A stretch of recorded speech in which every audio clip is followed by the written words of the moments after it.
देखो एक क्वेश्चन देखेंगे जो एसएससी जेईई 2017 में आ रखा है। क्वेश्चन है कि एक पीरियोडिक वेवफॉर्म दे रखी है। इस पीरियोडिक वेवफॉर्म की अपन को आरएमएस वैल्यू निकालनी है। ठीक है, इस पीरियोडिक वेवफॉर्म की अपन को आरएमएस वैल्यू निकालनी है। देखो इस पीरियोडिक वेवफॉर्म का जो टाइम पीरियड है वो टी है, मतलब ये एक टी इंटरवल के बाद फिर से अपने आप को रिपीट कर रही है, तो इसकी अपन को आरएमएस वैल्यू निकालनी है। देखो आरएमएस वैल्यू निकालने के लिए है ना एक फॉर्मूला होता है। ठीक है, यहाँ पे देखो मैंने मुझे यहाँ पे आरएमएस वैल्यू लिखना चाहिए था।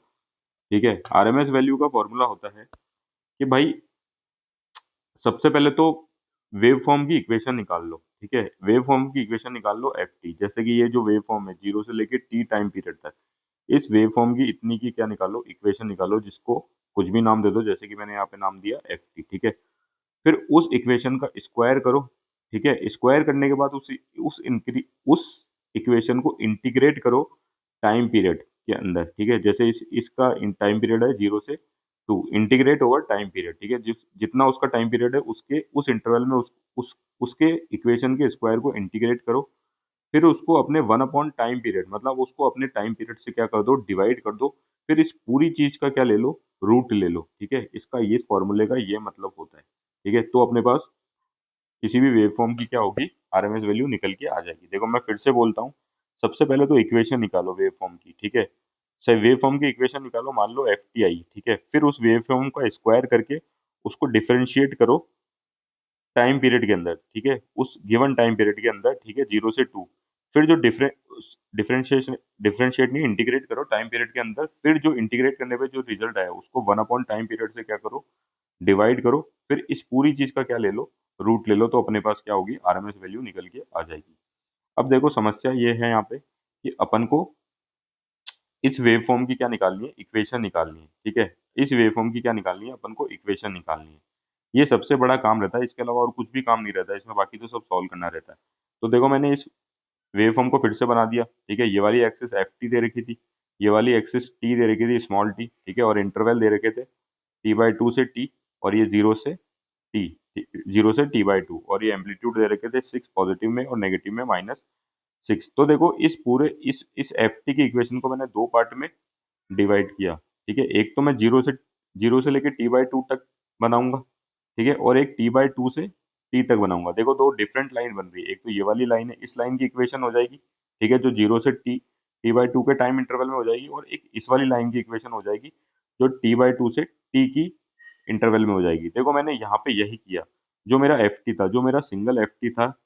ठीक है, उसको मैंने दो पार्ट्स में तोड़ा। ठीक है, एक को तो मैंने नाम दिया एफ वन।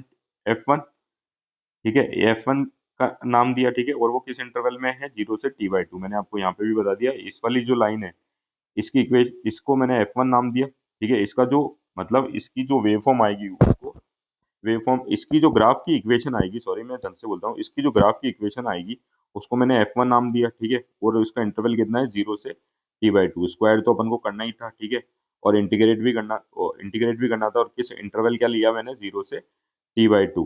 ठीक है, वैसे ही इस वाली वो जो इक्वेशन थी उसको मैंने नाम दिया एफ टू। ठीक है, इसका इंटरवल कितना हो गया, टी बाई टू से टी। भाई इंटरवल के अंदर ही तो इंटीग्रेट करना था। ठीक है, इसको नाम दे दिया एफ टू टी। ठीक है, उसका भी स्क्वायर करना था। अब इस पूरी जो थी, ठीक है, पूरा जो इंटीग्रेशन था, इसको अपन को वन अपॉन टाइम पीरियड से डिवाइड करना था। ठीक है, देखो यही तो करा था, ये जो पूरा जो इंटीग्रेशन था, स्क्वायर करके जब इंटीग्रेट लिया था उसको पूरे को वन अपॉन टाइम पीरियड से डिवाइड करना था। तो यहाँ पे भी मैंने यही किया। ये जो पूरा होगा इंटीग्रेट, स्क्वायर करने के बाद इंटीग्रेट होगा टाइम पीरियड में, उसको मैं वन बाई टी से क्या करूंगा, डिवाइड करूंगा। देखो ये समझाने में टाइम लग रहा है, जब आप करोगे ना तो आपको 2 मिनट में होगा, ये सवाल इतना बड़ा नहीं है। ठीक है, ये इतनी चीज आ गई। अब अपने पास आ गया एफ वन टी की इक्वेशन निकालो और एफ टू टी की इक्वेशन निकालो, उसका स्क्वायर करो और उनको डिफरेंशिएट करके ये टाइम इंटरवल पुट करके वैल्यू निकालो। देखो सबसे पहले एफ वन टी निकालते हैं। ठीक है, देखो एफ वन टी निकालते हैं। ठीक है, ये देखो ये लाइन है। ठीक है, ये स्ट्रेट लाइन है।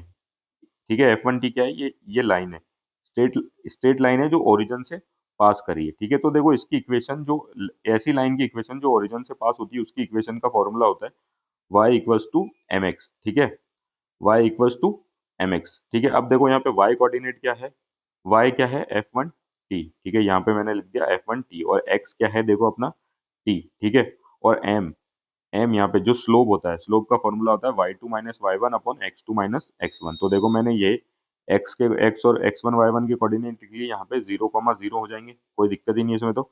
और यहाँ पे x2 का कोऑर्डिनेट हो जाएगा t/2 और y2 का कोऑर्डिनेट हो जाएगा -6। ये वैल्यू पुट करो इस फॉर्मूले में आराम से, ठीक है, कोई भी दिक्कत नहीं होगी। तो अपन क्या निकाल लेंगे, f1t निकाल लेंगे, जो आ जाएगा -12/कैपिटल T इंटू स्मॉल टी, ठीक है। अब ऐसे ही अपन को क्या निकालना है, F2 निकालना है। देखो F2 यहाँ पे ये वाला पार्ट था t/2 से t के बीच में, देखो ये लाइन है, ठीक है, जो y एक्सिस को कट कर रही है, ठीक है, y एक्सिस को कट कर रही है कहाँ पे, 6 पे, या फिर मैं बोल दूं ये लाइन है जो x एक्सिस के पैरेलल है। देखो x एक्सिस के पैरेलल जो लाइन होती है ना, उसकी इक्वेशन क्या होती है, y equals to constant, y equals to, जैसे y इक्वल्स टू c। अब y इक्वल्स टू कितना हो गया यहाँ पे 6, किस कोऑर्डिनेट को काटती हुई निकल रही है, 6 को। तो देखो y कोऑर्डिनेट कितना है, f1 f2 t, और किस वैल्यू पे है, 6 पे, तो ये हो गई अपनी y एक्सिस की इक्वेशन। देखो यार, इसको मैं फिर से समझा देता हूँ आपको सिंपल से। आपने देखो y सिक्स नहीं, 9th क्लास से पढ़ा होगा। देखो ये जो x एक्सिस होती है, इसकी इक्वेशन क्या होती है, y इक्वल्स टू 0, ठीक है। यहाँ पे y का कोऑर्डिनेट कितना है, इस एक्सिस पे y का कोऑर्डिनेट कितना है, 0। वैसे ही देखो, अगर यहाँ से कोई लाइन पास हो रही है तो इसकी इक्वेशन क्या होगी, y इक्वल्स टू 1, जहाँ पे x एक्सिस के कोऑर्डिनेट सारे कितने होंगे, 0, यहाँ पे y इक्वल्स टू 2। लेकिन अपन को कहाँ पे चाहिए, y इक्वल्स टू 6 पे। देखो ये वाला कोऑर्डिनेट कितना था, 6, तो ये जो इक्वेशन होगी इस लाइन की, वो कितनी होगी, y इक्वल्स टू 6 होगी। ऐसे समझो आप, है ना, ये ज्यादा सिंपल तरीका है। तो y equals to 6, y coordinate कितना है, ft, ठीक है, जिसको अपन ने f2t नाम दिया। f2t इक्वल्स टू क्या होगा, 6। देखो अब मेरे पास f1t भी निकल के आ गया है और f2t भी निकल के आ गया। ये f1t और ये f2t, अपन को अपना जो फॉर्मूला था, ये जो अपन ने बनाया था, इसमें रखना है f1t की वैल्यू और f2t की वैल्यू, और उसका स्क्वायर करना है। देखो f1t की वैल्यू रखी, ठीक है, और f2t की वैल्यू रखी, f1t का स्क्वायर करना है, ठीक है, तो 144 T square small T square upon capital T square. बाकी सब देखो वैसा का वैसा ही चल रहा है, 6 का स्क्वायर 36, ठीक है। अब देखो यहाँ पे 144 अपॉन टी स्क्वायर, और कैपिटल टी स्क्वायर तो कांस्टेंट है, क्योंकि अपन को स्मॉल टी की रेस्पेक्ट में डिफरेंशिएट करना है, तो टी स्क्वायर डिफरेंशिएट होगा। टी स्क्वायर कैसे होगा, to two plus one upon 2+1, मतलब टी का क्यूब अपॉन 3, ठीक है। और इसमें लिमिट लगाओ, अपर लिमिट t/2 और लोअर लिमिट 0, ये जो लिमिट है ये लगा दी, प्लस 36 कांस्टेंट है, वन का डिफरेंशिएशन विद सॉरी वन का integration with respect to t, वो जो हो जाता है टी। इसमें भी लिमिट लगा दी, upper limit upon lower limit, ठीक है। अब देखो ये सब बाकी वैसे का वैसा चल रहा है, 1/t 144 टी स्क्वायर। अब अपर लिमिट लगाओ, टी की वैल्यू, टी की जगह क्या लिखना है, t/2 और उसका करना है क्यूब, टी की जगह रखा t/2 और उसका करना है क्यूब, अपॉन में 3, ऐसा कैसा, ठीक है। जीरो का कोई मतलब नहीं है, -0 करना होता, upper limit minus lower limit, तो जीरो की वैल्यू तो जीरो या नहीं, तो ये सिंपल सा इतना आ गया। प्लस ये टी में अपर लिमिट कितनी होगी, T minus t/2 lower limit, ठीक है, ये सिंपल सा इतना हो गया, ठीक है। अब देखो बाकी सब ऐसा का ऐसा अभी भी ऐसा कैसा चल रहा है, ठीक है। इसको सॉल्व करेंगे तो टी का क्यूब, टी का टी का whole cube, t cube upon 2 का क्यूब 8, ठीक है, 8 3 जा 24, यहाँ पे हो गया 36 इंटू 1 में से t/2 गया तो t/2 ही बचता है, ठीक है। ये सिंपल सा ये हो गया। यहाँ पे अगर आप सिंपल सी कटिंग करोगे तो यहाँ पे कितना आ जाएगा, 60, और यहाँ पे आ जाएगा 18t, दोनों को ऐड करेंगे तो कितना आ जाएगा, 24t, और 1 अपॉन टाइम पीरियड तो चल ही रहा है, ठीक है। देखो टाइम पीरियड t है भाई, मैं आपको बता देता हूँ यार, अगर आपको नहीं पता हो तो इसका टाइम पीरियड t कितना होगा।